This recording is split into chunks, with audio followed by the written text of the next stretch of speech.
ईश्वर कौन है, कहाँ है, कैसा है, इन प्रश्नों का उत्तर वही पा सकता है जो अपने भीतर बाहर फैले संसार को अच्छी तरह समझ सके। और ईश्वर से जुड़ने का सबसे सरल मार्ग है संगीत व नृत्य। रोज की तरह हम नृत्य साधना करें और खुद को प्रभु के नाम में विलीन कर दें।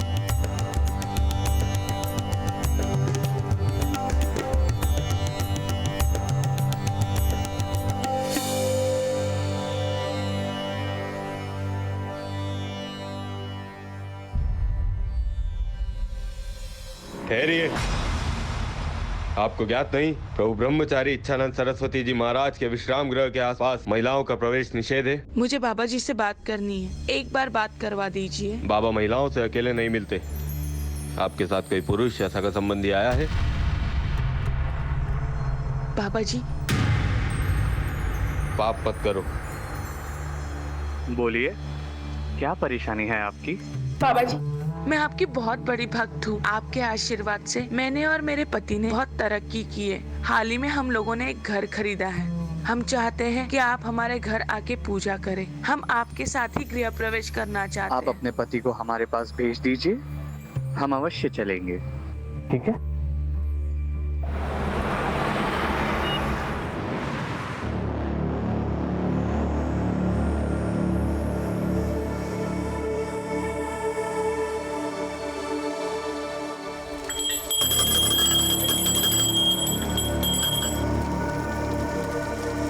पूजा संपन्न हुई।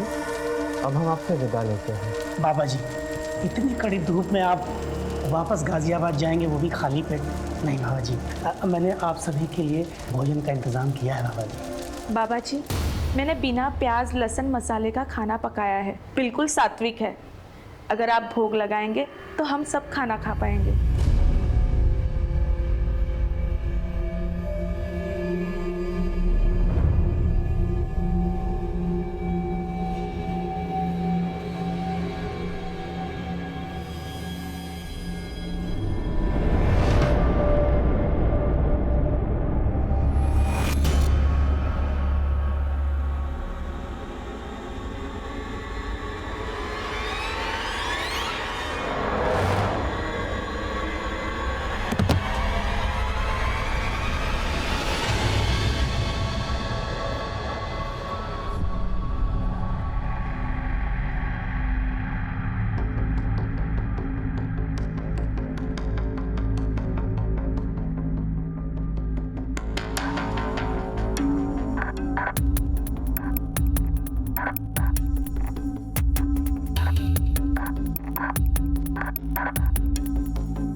एक पाखंडी बाबा द्वारा धर्म और आस्था के नाम पर कलंकित करने वाले किस्से तो बहुत देखे होंगे आप, लेकिन जो आज आपने देखा वो किसी अपवाद से कम नहीं। एक बहुत ही सोची समझी साजिश के तहत एक धर्म गुरु को कलंकित किया जा रहा था। इसमें कितना सच था, कितना झूठ, कौन था अत्याचारी, क्या था अत्याचार, ये एक ऐसा केस था जो गाजियाबाद का मशहूर केस बनकर सामने आया और ना जाने कितने घिनौने जुर्म का पर्दाफाश कर दिया। टू चेयरपर्सन मैडम, आपके हेल्प के लिए थैंक यू। मैं घर के बाहर तो एक लड़ाई जीत गई, लेकिन अपनों से हार गई हूँ। ऑफिस, गली, मोहल्ले, हर जगह उसकी वजह से नाक में दम हो गया है। मेरे माँ बाप, फ्रेंड्स, रिलेटिव कोई मेरे साथ नहीं है। मैं अकेली पड़ गई हूँ और सोचती हूँ कि मैं जिंदा क्यों हूँ।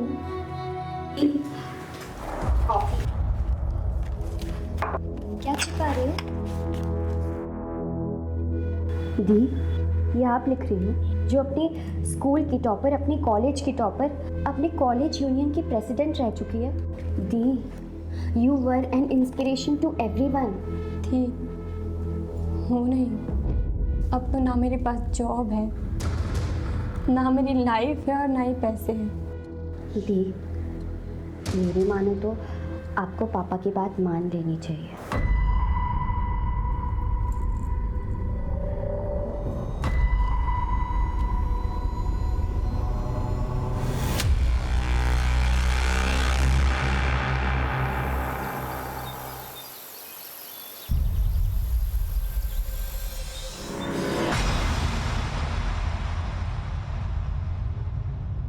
हटो मेरे रास्ते से। देखो रितु, मैं फिर तुम्हें कह रहा हूँ, केस वापस ले लो, तुम्हारी लाइफ फिर पहले जैसे नॉर्मल हो जाएगी। तू हटेगा मेरे रास्ते से या मैं पुलिस को बुलाऊं? उम्र भर अपने भाई की तरह जेल में सड़ेगा। हटो।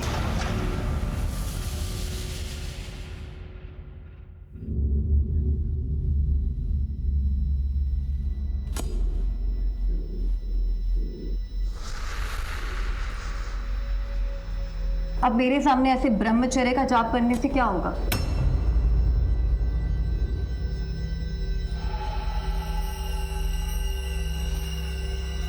आपकी मनसा क्या है?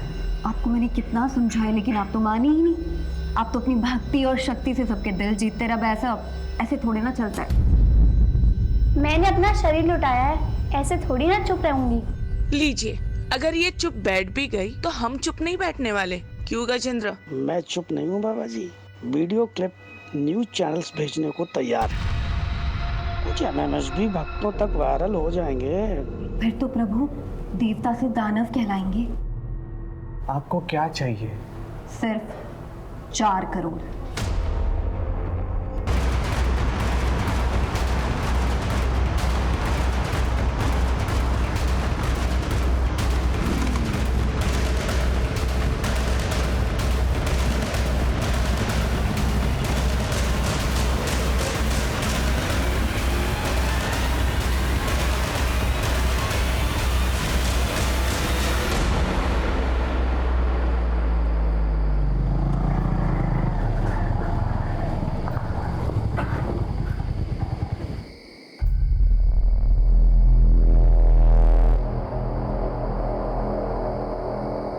आप ना यहाँ पर रुको, मैं देख के आता हूँ।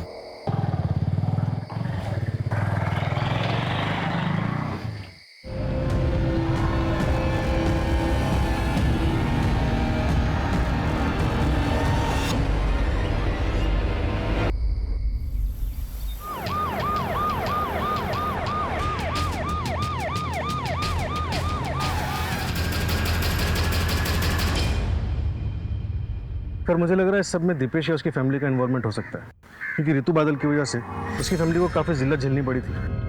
क्या नाम था लड़के का? दीपेश तोमर सर। क्या हुआ? अभी भी जेल में। केस की सुनवाई हो चुकी है लेकिन केस का फैसला आना बाकी है। मोबाइल फोन या पर्स वगैरह कुछ मिला? No sir. बॉडी को पंचनामे के बाद पोस्टमार्टम के लिए भेज दो।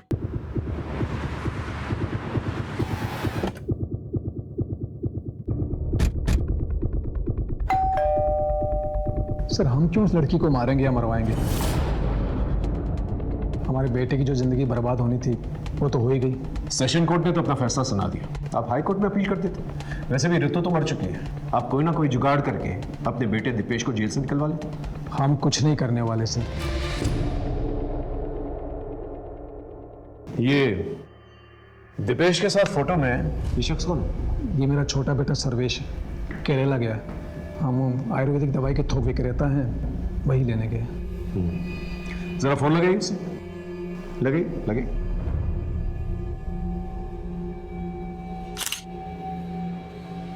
The number you are trying to call is currently switched off. Sir switch off. Switch off. एक काम करो, इनके फिंगरप्रिंट्स लो।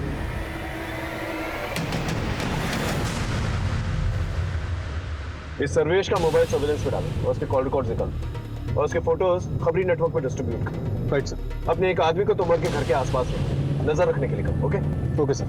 ये ऋतु के माँ बाप से बात हुई? उन्हें पुलिस स्टेशन आने के लिए कहा है सर।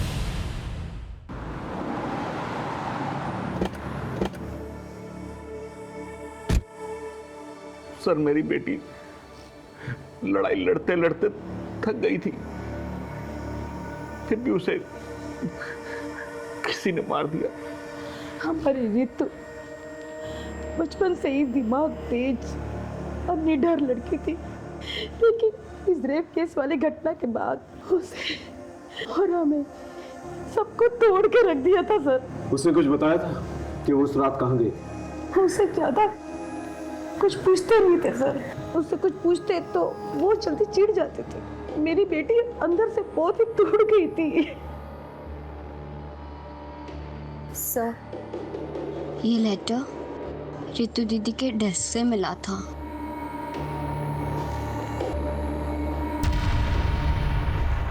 कहीं ऐसा तो नहीं कि बदनामी के डर से आप ही लोगों ने उसे मार दिया, मरवा दिया? ऐसा नहीं है सर, मुझे अपनी बेटी रितु से बहुत उम्मीदें थी। मैं अपनी उम्मीदें हार गया था, इसलिए सर मैं बहुत परेशान हो गया था। रितु की बेहतरी के लिए हमसे जो बन पड़ रहा था, जो कर सकते थे सर, हमने बहुत कोशिश की। माँ, मैं कैसे शादी करूँ? अभी मैं अपने पैरों पे भी खड़ी नहीं हुई हूँ। ना तो मेरे पास जॉब है, ना तो मेरे पास सेविंग्स और ना ही खुद का घर है। अब आप खुद बताओ, अगर मैं सेटल हो जाती हूँ और कल को मेरा डाइवोर्स हो जाता है तो कहाँ जाऊँगी, क्या करूँगी? अरे तुम लोग तो ऐसे बात करो जैसे कि इस रेप की घटना के बाद कोई भी लड़का उतावला हो रहा होगा इससे शादी करने के लिए। हर जगह से रिजेक्शन आ रहा है। आखिर तुझे जरूरत क्या थी ये केस करने की? पापा, वो मेरा कलीग था, हमें क्लाइंट पीपीटी रेडी करनी थी। अब मुझे क्या पता था कि वो मेरी ड्रिंक स्पाइक कर देगा और मेरे साथ वो सब कुछ करेगा। अब मैं बाहर वालों को क्या बोलूं जब आप लोग ही मुझ पे ट्रस्ट नहीं करते? ऐसा नहीं है सर कि हम अपनी बेटी रितु पर ट्रस्ट नहीं करते थे, लेकिन लोगों की बातों और उनके तानों ने हमें फ्रस्ट्रेट कर दिया था सर। और जैसे जैसे ये केस की सुनवाई होती रही, मीडिया और सोशल ऑर्गेनाइजेशन ने उसकी लड़ाई को सराहा और इसके बाद रितु के मन में आत्मविश्वास फिर से जगने लगा था। फिर सर हमने उसे नए सिरे से सब कुछ करने को कहा। देख बेटा, जो मैं तुझे उपाय बता रहा हूँ ना, उसे मान। मैं किसी साधु संत के पास नहीं जाऊँ, पर किसी साइकेट्रिस्ट को तो कंसल्ट कर सकती है। I mean, किसी से भी कंसल्ट करो, पर करो, जाओ कहीं। उसके बाद वो कहाँ गई? सर फिर वो साइकेट्रिस्ट डॉक्टर रूपसी बसी से मिलने गई थी। सर रितु के मर्डर में हम उसके फादर महेश बादल के हाथ को कंप्लीटली रूल आउट नहीं कर सकते। एक काम करो, इसके भी फिंगरप्रिंट्स मैच करके देखो और उसके कॉल रिकॉर्ड्स निकालो। Right sir.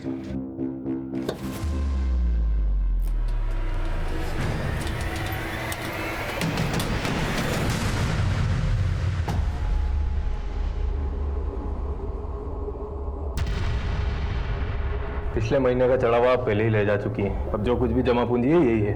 प्रणव, ये हमारे आश्रम के गहने पैसे हैं, ये हम ऐसे ही किसी को नहीं दे सकते। आप रहेंगे, आपकी आस्था रहेगी, तभी तो ये आश्रम रहेगा।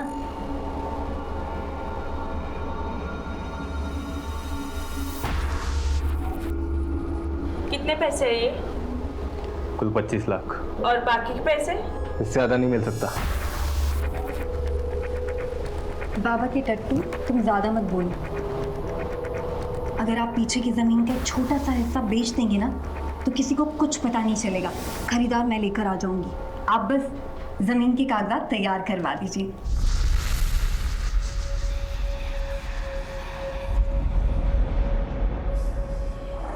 हाँ जी, मैं रितु बादल की साइकेट्रिस्ट हूँ। रितु मेंटली बहुत स्ट्रांग थी, मेडिटेशन और रनिंग से वो क्विकली रिकवर कर रही थी। डॉक्टर, आज तो रनिंग करते वक्त मेरे पीछे मेरे रेपिस्ट का भाई पड़ गया था। व्हाट? लेकिन मैंने उसे डांट कर भगा दिया। मैंने बोला कि मैं पुलिस में कंप्लेंट कर दूंगी। That's great. ऐसे ही अपनी जीने की चाहत और जोश को बनाए रखो। बस 3-4 सेशन और फिर तुम्हें मेरे पास भी हफ्ते में 2 बार आने की जरूरत नहीं है, महीने में 1 बार आ जाना। एक्चुअली मैं भी आपको यही बताने वाली थी कि अब आगे से मैं आपके पास नहीं आ पाऊंगी, क्योंकि मुझे मेरे स्पिरिचुअल गुरु मिल गए हैं। उनसे बातें करना, उनकी बातें सुनना मुझे बहुत अच्छा लगता है। उस गुरु के बारे में कुछ बताया था उसने? वो कौन था, उसका नाम क्या था? इच्छानंद सरस्वती जी।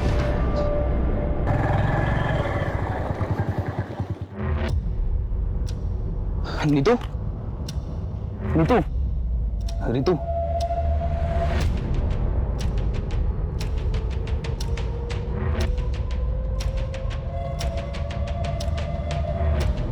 Ritu, I am sorry.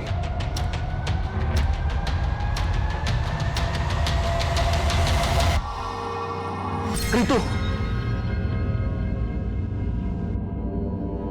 क्या हो भाई, फिर से कोई बुरा सपना देखा क्या?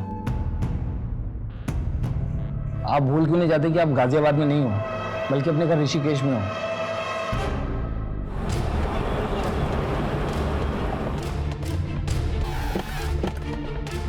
कोई कहता है नौकरी परेशान कर रही है, कोई कहता है पत्नी परेशान कर रही है, कोई कहता है माँ बाप परेशान कर रहे हैं, कोई कहता है बच्चे परेशान कर रहे हैं।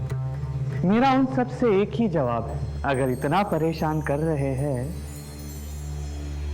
तो छोड़ दो। जैसे ईश्वर रास्ते निकालता है, कभी ईश्वर से कहते हुए सुना है मुझे मेरे भक्त परेशान कर रहे हैं? नहीं ना? क्षमा चाहता हूँ, आप लोगों को नीचे बैठना पड़ रहा है। जी, ऋतु बादल आपकी शिष्य थी मतलब? जी, उसका मर्डर हो गया। ओम शांति।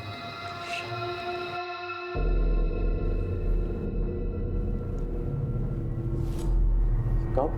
3 दिन पहले। बहुत तेजस्विनी थी वो, बेहद दुखद समाचार है। वो प्रभु के पास बहुत ही दुख दुविधा की घड़ी में आई थी। बाबा जी, मुझे लगता है कि मेरे आसपास सब फेक है, कोई अपना नहीं है, कोई मुझे लाइक नहीं करता, कोई लव नहीं करता, करेगा भी नहीं और जरूरत भी नहीं। आप पहले अपने आप से प्रेम करो, because you are your best company. आप अपने सबसे अच्छे साथी हैं, सबसे अच्छे प्रेमी हैं। उसके बाद वो हमारे आश्रम में रोज आती, सत्संग के समय महिलाओं के घेरे में खूब नाचती और हमेशा खुश रहती। उसके बाद मैंने सुना कि वो भोजनालय में अपनी सेवा देती, बागबानी करती, चिड़ियों को दाने डालती। जब उसने आश्रम आना बंद कर दिया तो आपने उसके माँ बाप से पूछा नहीं कि वो क्यों नहीं आ रही? ये तो खुला आश्रम है, ना किसी को आने की मनाही है ना जाने की। वैसे ऋतु बादल में आपने क्या खास नोटिस किया था? लोग कहते हैं कि आश्रम में आने के बाद वो हमेशा खुश रहती थी, जीवन को एक नए सिरे से अपना रही थी। ऐसे में उसकी हत्या हो जाना ये बहुत दुर्भाग्यवश है। आज के ज़माने में बाबा कितने भी अच्छे, मुझे विश्वास नहीं। आपने एक आदमी को इस आश्रम के पास तैनात रखा। ये सर्वेश के बारे में कुछ पता चला? नहीं सर, उसका फ़ोन भी बन जा रहा है और वो घर पे भी नहीं है। एक काम करो, दीपेश से मिलने के लिए, उससे पूछताछ करने के लिए जेल में एक एप्लीकेशन डालो और ये पता करो ये सर्वेश दीपेश के साथ मिलकर जेल में कुछ प्लान तो भी कर। Right sir.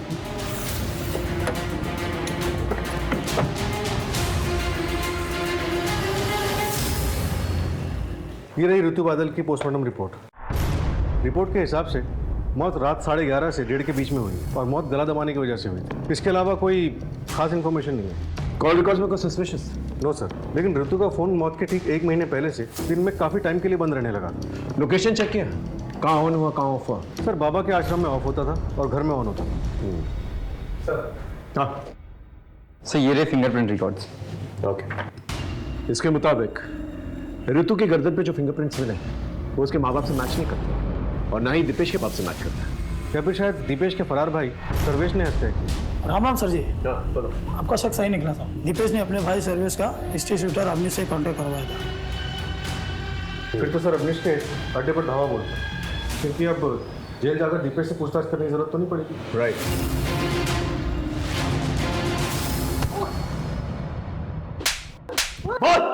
बता दो सब सर्वेश मुझे मिला था और उसने ऋतु बादल को मारने की बात भी किया था मुझसे। तूने उसे मार डाला? नहीं, मैंने नहीं मारा था, क्योंकि एक रोज पहले वो मुझे एडवांस के पैसे देने वाला था, लेकिन पैसे लेके वो आया ही नहीं। फिर दूसरी सुबह हमें पता चला कि उस लड़की की मौत हो गई। सच बोल रहा? भगवान की कसम साहब, सच बोल रहा हूँ। ये सर्वेश तुमर के बारे में पता कर।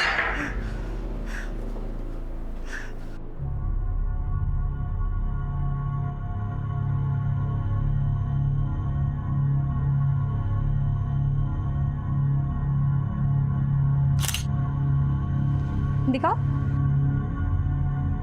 अच्छी आई है ना? चाहिए। ये देखो। नीतू जी, मैंने आपके बारे में न्यूज़पेपर में पढ़ा था। तो क्या सोचा तुमने? लड़की ने लड़के को फंसा लिया? नहीं, मैंने ऐसा नहीं सोचा। मतलब मैंने सोचा कि आपके अंदर इतनी हिम्मत कहाँ से आई? मतलब आपका रेप हुआ, उसके बाद आप सीधे हॉस्पिटल गई, उसके बाद आपने मेडिकल एग्जामिनेशन करवाया, फिर आप पुलिस स्टेशन गई, रिपोर्ट लिखवाई। क्योंकि मैं अगर पूरे प्रोसेस से नहीं जाती तो कहीं पकड़ा ही नहीं जाता। मतलब वो इतने बड़े बिजनेसमैन का बेटा, वो तो आप जानते ही हो। और आपको सेंस भी हो गया होगा कि वो कल जाकर आपको बदनाम तो करेगा ही, आपकी नौकरी भी चली जाएगी, आपके परिवार वाले आप पर सवाल भी उठाएंगे। यही तो प्रॉब्लम है। आज तक औरतें और लड़कियां यही सोच सोच कर अत्याचार सहते आ रही, पर अब नहीं। आखिर हमारे समाज में कभी ना कभी किसी ना किसी को तो कदम उठाना पड़ेगा। ये आपने सही कहा। वैसे मैं ना आपका बहुत बड़ा फ़ैन हूँ, मतलब आपको कभी भी मेरी ज़रूरत पड़े ना तो प्लीज़ आप मुझे बुलाइए।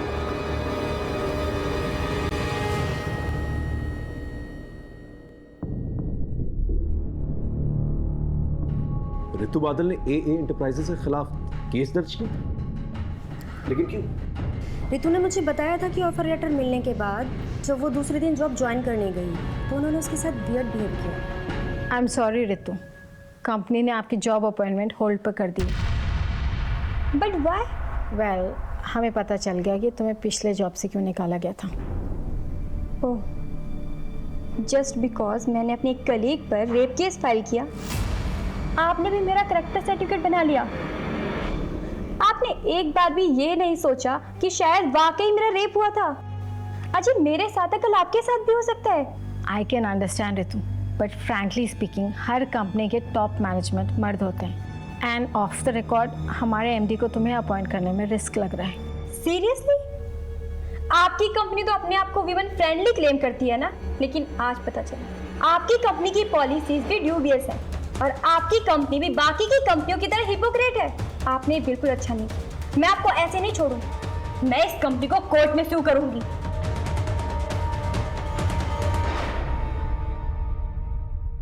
अब रितु रही नहीं है तो केस का कोई फायदा नहीं है। कंपनी ने एम्प्लॉय को भी निकाल दिया है। सर, हो सकता है कि उस एम्प्लॉय ने बदला लेने के लिए रितु का मर्डर कर दिया या फिर करवा दिया। उस एम्प्लॉय की डिटेल्स हैं आपके पास? ये उसका बायोडेटा। सोनल गुनात्रा।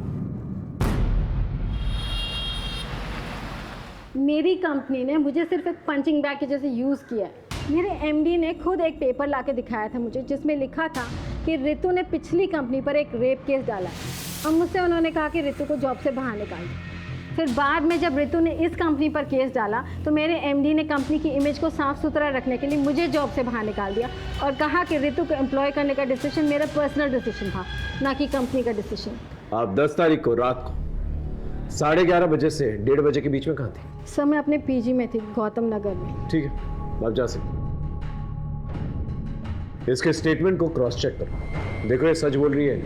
ऋतु मर्डर केस में हमारे पास कोई ठोस सबूत नहीं था, लेकिन हमारे शक के दायरे में ऋतु के माँ बाप, रेपिस्ट दीपेश तुमर उसका बाप और उसका भाई सोनाल गुनात्रा, और साथ ही साथ ब्रह्मचारी इच्छानंद सरस्वती का वो आश्रम था। क्योंकि हमारे पास कोई ठोस सबूत नहीं था, इसलिए हम किसी को अरेस्ट नहीं कर सकते थे। सर्वेश तोमर अभी भी लापता था, लेकिन यह पता लगाने के लिए कि उसने मर्डर किया है कि नहीं, हमने उसके पर्सनल टूथब्रश को फिंगरप्रिंट्स एनालिसिस के लिए भिजवा दिया था। और इसी बीच हमें एक लीड मिली। हेलो साइबर सेल, रितु बादल की इंफॉर्मेशन शेयर की थी मैंने, उसका कुछ पता चला? इंफॉर्मेशन करेक्ट है, थैंक यू सर। एक सुराग मिला है, ये देखिए। रितु बादल का सोशल मीडिया पे 2 अकाउंट्स हैं, एक ये और एक ये। एक नॉर्मल रितु बादल के नाम से और एक योगिनी रितु बादल के नाम से। तुम कहना क्या चाहते हो? सर, ये दोनों अकाउंट्स 2 अलग अलग नंबर से लिंक हैं। इसका मतलब ऋतु बादल ने अपने अंदर बदलाव महसूस किया, इसलिए उसने एक नया नंबर। सर, साइबर सेल से दूसरा नंबर मुझे जल्दी मिल जाएगा। इसके बाद मैं इसके कॉल डिटेल्स और इसकी लोकेशन डिटेल्स दोनों निकलवा दूँ। गुड। नमस्ते बाबा जी। ये लीजिए। परेशान ना बाबा जी, मैं सलोनी जी की कोई बात टाल नहीं सकता। जमीन पे कंट्रोल आपका ही रहेगा। मुझे लंदन हेड ऑफिस को नए नए इन्वेस्टमेंट दिखाने होते हैं, वो मैं दिखा दूंगा और इस तरह आपके पैसों की प्रॉब्लम भी सॉल्व हो जाएगी। और फिर जब आपके पास पैसे आ जाएंगे आप अपनी जमीन वापस ले लीजिएगा।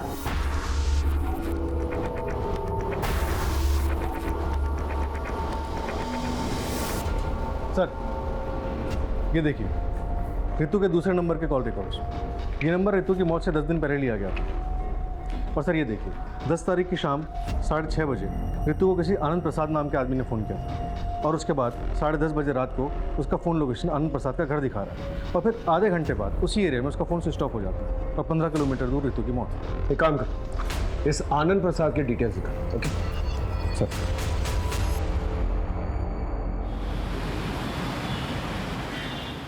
मिस्टर आनंद प्रसाद इस लड़की को जानते हैं? हाँ हाँ, ये तो वही लड़की है जो मेरे पास जॉब के लिए आई थी। Hello sir. बैठो बैठो। आप मिलने के लिए बहुत डेस्परेट थे मिस ऋतु? एक्चुअली सर, आपकी कंपनी की अपॉइंटमेंट के बारे में मुझे आज ही पता चला, तो मैंने सोचा कि वैकेंसी फुल होने से पहले मैं आपसे आके घर ही मिल लूं। कितनी देर तक थी आपके घर पे? तकरीबन आधे घंटे में। उसके तुरंत बाद उसका मोबाइल नेटवर्क ऑफ हो जाता है और उसके आधे घंटे की दूरी पे उसका मर्डर हो जाता है। क्या बात कर रहे हैं आप? मैंने तो उसे जॉब पे रखने का मन बना लिया था। ठीक है, थैंक यू वेरी मच, आप जा सकते हैं। सर वैसे तो ये आनंद प्रसाद MD है, लेकिन मुझे इस पर भी शक हो रहा है।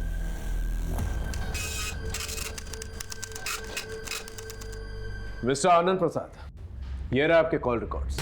इसके मुताबिक आप बहुत यंग लड़कियों के संपर्क में थे। So what? Is there any problem? Yes, there is. ये यंग लड़कियां सावली सलोनी आपको भेजा करती थी। ऋतु को भी सावली सलोनी ने आपको भेजा था और सावली सलोनी खुद जिस्म फरोशी के लिए जेल जा चुके हैं। अब आप सच बताएंगे, क्योंकि ऋतु बादल का मर्डर हो चुका है जो आपके घर आई। बोलिए। ऋतु एक एस्कॉर्ट थी और सावली सलोनी उसकी एजेंट।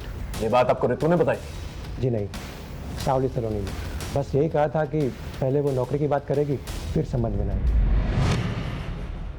जॉब तो तुम्हें टिप समझ कर दे दूंगा, लेकिन जिस सर्विस के लिए पैसे लिए हैं वो तो शुरू करो। कौन सी सर्विस?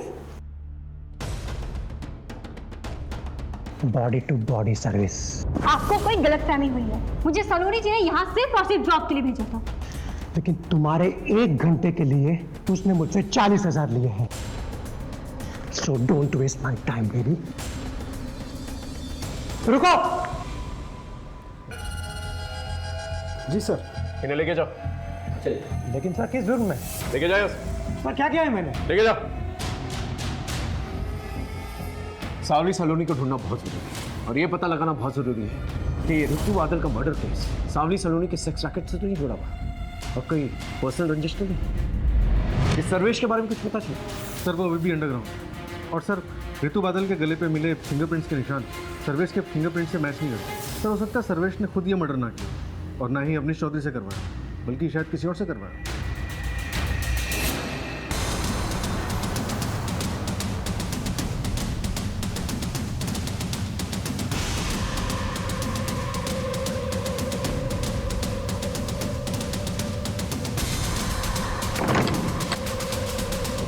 क्या हुआ?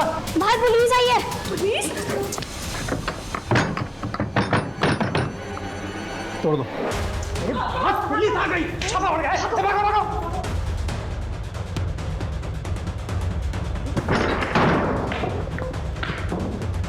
उस तरफ सर्च करो।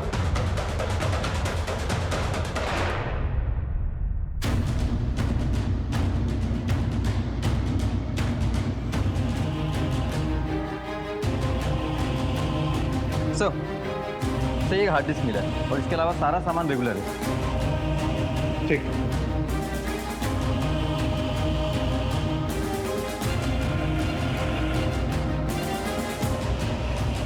और सर इसमें काफ़ी आदमी ऐसे हैं जो कोई मूवमेंट नहीं कर रहे हैं, ऐसा लगता है जैसे बेहोशी की हालत में। सर एक और वीडियो है।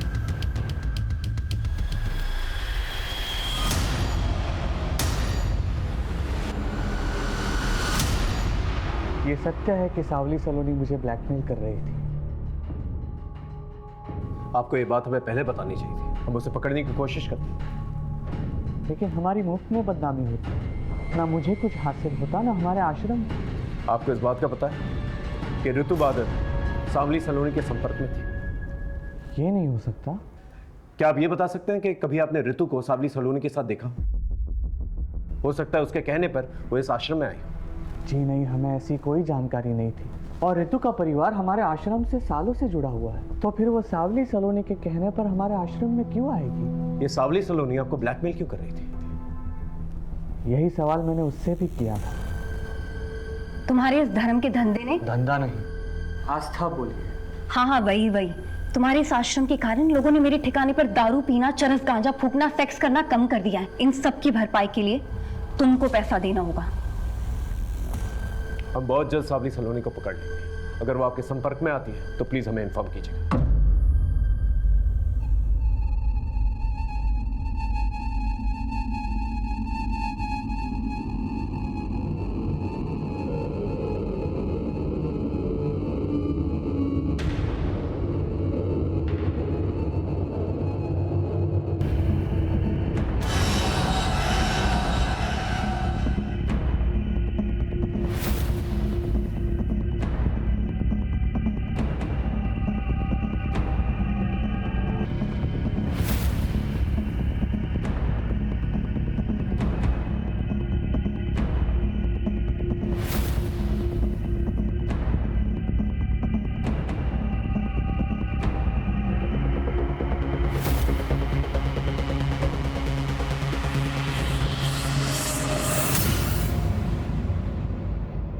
सर मैंने ऋतु बादल, सावली सलोनी और आनंद प्रसाद इनके कॉल रिकॉर्ड्स को क्रॉस चेक किया और सर एक नंबर कॉमन पाया।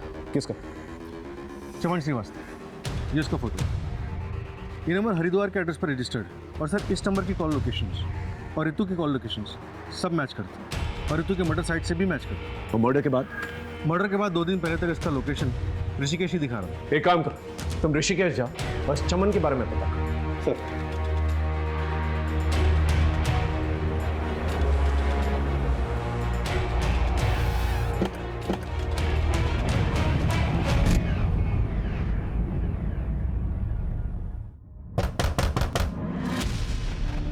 जी चमन श्रीवास्तव जी मेरा भाई है। आप कौन? UP police. सर चमन जब से गाजियाबाद से आया था हमेशा परेशान रहता था। वो किसी ऋतु का नाम लेता था, रोज रात वो डरावने सपने देखता था और अचानक नींद से उठ जाता था। और अभी कुछ दिन पहले ही वो वापस गाजियाबाद चला गया। मैं गाजियाबाद जा रहा हूँ, मुझे वहाँ पर कुछ हिसाब चुकता करना बाकी है। पर सर हुआ क्या? हमें शक है तुम्हारे भाई चमन ने ऋतु बादल नाम की लड़की का खून किया। नहीं सर, मेरा भाई एक कलाकार आदमी है, वो किसी का खून नहीं कर सकता। क्या करता है तुम्हारा भाई? सर चमन पहले फोटोग्राफर था और अब वीडियो बनाने का काम करता है। कहीं वो इसके लिए काम तो नहीं करता? नहीं सर, मैं इसे नहीं जानता। और सर चमन ने मुझे कभी बताया नहीं कि किसके लिए काम करता है। तुम्हारे भाई से आखिरी बार बात कब हुई थी? सर उसका फ़ोन 2 दिन से स्विच ऑफ आ रहा है। ऐसे बहुत सारे सवाल थे जिसका जवाब अभी तक हमारे पास नहीं था, जैसे ऋतु और चमन का कनेक्शन, ऋतु और सावली सलोनी का कनेक्शन, और इन सब में सावली सलोनी इच्छानंद सरस्वती को ब्लैकमेल क्यों कर रही थी। जब तक हम इन सवालों के जवाब ढूंढते हमें एक लाश मिली जिसने हमारी उलझने और भी बढ़ा दी।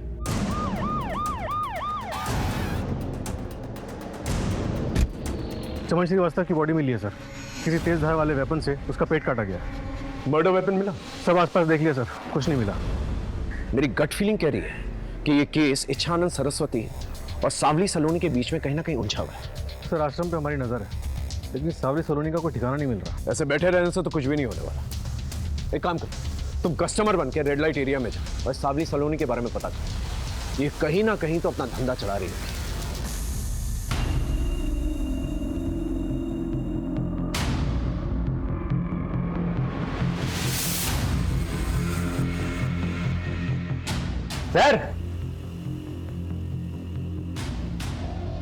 सर क्या चाहिए? एक बात बताओ, कोई कॉलेज का कौला माल मिलेगा क्या? एकदम बढ़िया पटाखा, मतलब वो समझते हो ना, एयर होस्टेस मॉडल टाइप का वैसा। यहाँ तो सिर्फ इन्फॉर्मेशन मिलेगा, बाकी काम तो होटल में होगा, लेकिन पैसा बहुत लगेगा। तो भैया पैसों की चिंता मत करो, बस तुम माल दिखाओ तो एकदम टकाटक होना चाहिए।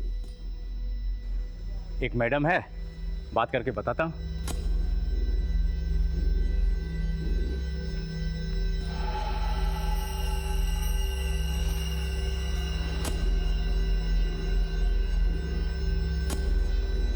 सर गाड़ी वाड़ी है क्या?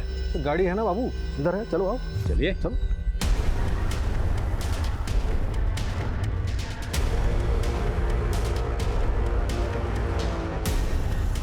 ये लोग आनंद विहार की तरफ जा रहे हैं, फॉलो करते रहो, लेकिन डिस्टेंस बना के रखो।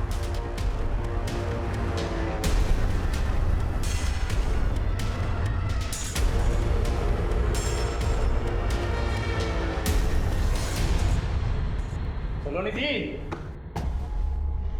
सर, ये सलोनी जी हैं जिसके पास गाजियाबाद में किसी भी टाइम पर टॉप क्लास की इंटरनेशनल लड़कियां मिलती हैं। अच्छा, तो ये हैं। आप इंजॉय कहाँ करेंगे, यहाँ या होटल में? देखिए, एंजॉय तो हम कहीं और ही करेंगे। फिलहाल आपका वॉशरूम यूज़ करेंगे। सर, अंदर है ना। आते हैं। टीम बी, ऊपर आ जाओ जल्दी। चलिए, आप दोनों को एंजॉय कराते हैं।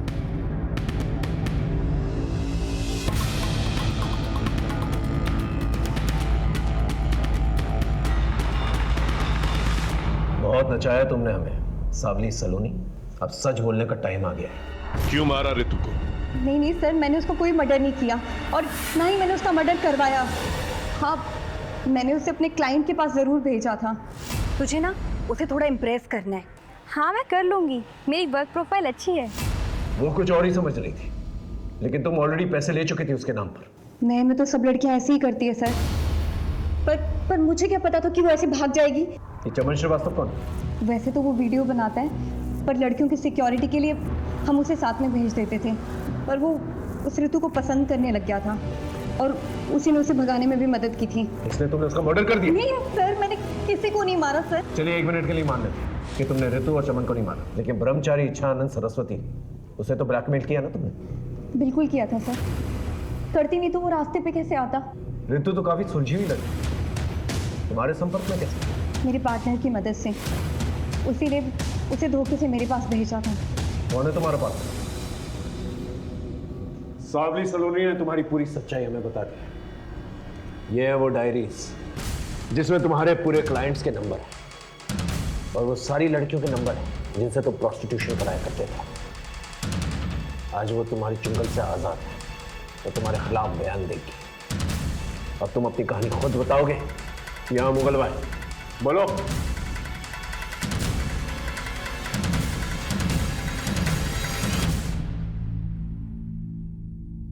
देखिए, मैं पहले ही क्लियर कर दूं कि ना ही मैंने ऋतु को मारा है ना मरवाया है। वो तो मुगल भाई लेंगे, पहले तुम अपनी काली करतूतों के बारे में बताओ। संभोग और समाधि, ये दोनों ऐसी चीजें हैं जिससे भारत देश में किसी भी मूर्ख या किसी भी होशियार को लपेटा जा सकता है। मैं 5 स्टार होटल में सिक्योरिटी गार्ड की नौकरी किया करता था। वहां मैं देखता था साधु महात्मा को कुछ युवतियों के साथ आते जाते। बस उसी दिन से मुझे मेरा जीवन सत्य मिल गया। मैंने मंदिर बनवाया और फिर मसाज पार्लर के जरिए देह व्यापार का धंधा शुरू किया। और फिर तुमने सावली सलोनी जैसी धंधे वाली से कनेक्ट किया, है ना? मैं सावली सलोनी जैसे लोगों के पास लड़कियां भेजता और फिर दूसरी बार उन्हीं क्लाइंट्स के साथ डायरेक्टली डील करता। इसलिए सावली सलोनी अपना पैसा निकलवाने के लिए तुम्हें ब्लैकमेल कर रही थी? अरे ऐसे थोड़ी ना, हमारा नेटवर्क कश्मीर से लेकर कन्याकुमारी तक और सूरत से लेकर कोलकाता तक फैला हुआ है। आप देश विदेश कहां भी जाओ, हमारी सेवाएं आपको एक फोन कॉल में उपलब्ध की जाएंगी। वो 17 फोन हमें मिल चुके हैं और वो नई लड़कियों को जो नया नंबर देते थे उसके बारे में ही पता चल चुका है, जैसे तुमने ऋतु को दिया था। लेकिन बहुत बड़ी गलती कर बैठे तुमने ऋतु को अपने प्रेम जाल में फंसा दिया। तुम्हारे अड्डे से हमें ये चिट्ठी मिली है जिसमें साफ साफ लिखा है ऋतु ने कि आपके प्रेम ने मुझे हमेशा हमेशा के लिए बदल दिया। तो फिर लड़कियों से वेश्यावृत्ति करवाना ये कौन सी बड़ी बात थी? वो मेरे प्यार में बाहर कुछ ना बोलती और फिर धीरे धीरे उन्हें इस जीवन की आदत पड़ जाती। लेकिन ऋतु ऐसी लड़की नहीं, इसीलिए मैंने ऋतु को नौकरी के लिए सावली सलोनी के पास भेजा था। तुम एक काम करो, तुम सावली सलोनी से जाके मिलो, वो हमारी परम भक्त है। वो तुम्हें सही इंसान से मिलवा देगी जो तुम्हें बेहतरीन नौकरी देगा। थैंक यू सो मच बाबा जी। लेकिन ऋतु वहां से भाग गई। और ये बात तुम्हें चमन के थ्रू पता चली, जो तुम्हारे लिए ब्लैकमेलिंग किया करता था और सेक्स वीडियोस बना करता था। और फिर बाद में तुमने ऋतु को मारा। मैंने ऋतु को नहीं मारा, लेकिन हाँ, चमन ऋतु को भगा कर ले गया था। जब तक हम लोग वहां पर पहुंचे तब तक ऋतु मर चुकी थी और चमन भी गायब था। चमन गायब नहीं हुआ था, तुमने उसे मार दिया। मारा नहीं, मुक्ति दी थी। रितु की मौत से व्याकुल हो गया था। बार बार पुलिस के पास जाने की धमकी दे रहा था। मैंने बहुत समझाया उसे, लेकिन वो नहीं समझा। अब समझने की भारी तुम्हारी है और तुम्हें समझाएगा देश का कानून। ऐसा केस बनाऊंगा ना तुम्हारे खिलाफ कि तुम्हारा बड़ा सा बड़ा क्लाइंट जो है तुम्हारी बेल नहीं दे पाएगा। अगर रितु को बाबा ने नहीं मारा तो फिर किसने मारा? एक काम करो, रितु के मर्डर के रात के इंसिडेंट टाइम से मैच करके देखो। उसके कॉल रिकॉर्ड्स और लोकेशन रिकॉर्ड्स दोबारा से चेक करो। कातिल हमारे रेडार में ही है, बस पकड़ में नहीं आ रहा है। रितु ने चमन के फोन से आपके लैंडलाइन नंबर पर उस रात आप लोगों को फोन किया था। आपस में फैसला कर लीजिए आप कि रितु को किसने मारा है। सर मैंने मारा अपनी बेटी रितु को। उसका फोन आया था मेरे पास। पापा वो आपका इच्छा आनंद बहुत ही गिरा हुआ आदमी है। वो बहुत ही घटिया इंसान है। वो उसने मुझे प्रोस्टिट्यूशन में डालने की कोशिश की। मैं अपने एक दोस्त के साथ ग्रीन पार्क के गेट नंबर 2 के पास हूँ। पापा प्लीज जल्दी आ जाओ। सर मैं उससे बहुत तंग आ गया था और बाबा की बुराई मैं नहीं सुन सकता था, इसलिए गर्दन दबाकर मैंने उसे मार दिया। झूठ बोल रहे सर। रितु का फोन मुझे आया था सर। बाबा जी को हम पूछते हैं और रितु फोन पे बाबा जी के बारे में अनाप शनाप बके जा रही थी। बस गुस्से में आकर मैंने उसे मार दिया। नहीं इंस्पेक्टर साहब, रितु को मैंने मारा है। नहीं साहब, मैंने मारा है सर। सर मैंने मारा है सर। आप लोग, ये रहे आप लोगों के फिंगरप्रिंट रिकॉर्ड्स। ये रितु के गर्दन पे मिले फिंगरप्रिंट रिकॉर्ड्स और आप दोनों के फिंगरप्रिंट रिकॉर्ड्स मैच नहीं होते।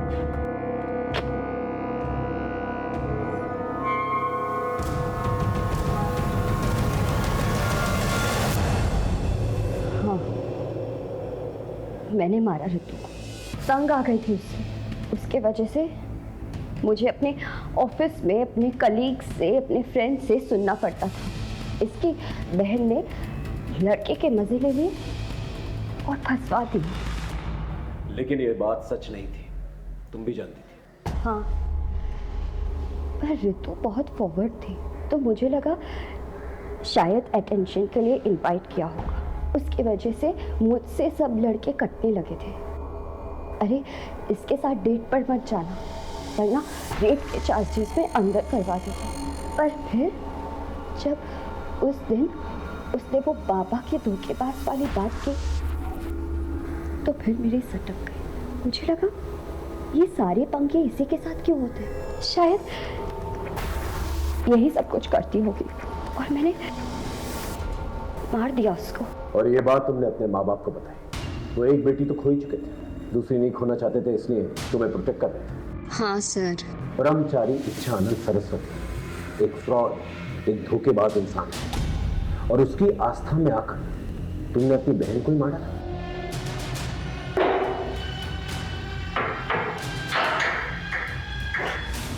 ब्रह्मचारी इच्छानंद सरस्वती उर्फ अनुज अजय द्विवेदी, उसके सपनों ने उसे गलत रास्ता इख्तियार करने पर मजबूर किया, जबकि मधु ने अपना संयम और आपा खोया। खून और आदर्शों के रिश्तों पर भरोसा ना करके उसने अधर्म का रास्ता चुना और गुनाह कर बैठी। पैसों और जिस्म की रंगीनियों से दूर रहे। इसी दस्तक के साथ मैं सीनियर इंस्पेक्टर हिमांशु रावत आपसे विदा लेता हूं। फिर मिलेंगे एक नए केस के साथ। तब तक देखते रहिए क्राइम पेट्रोल दस्तक, क्योंकि मकसद बताना नहीं बचाना है। जय हिंद।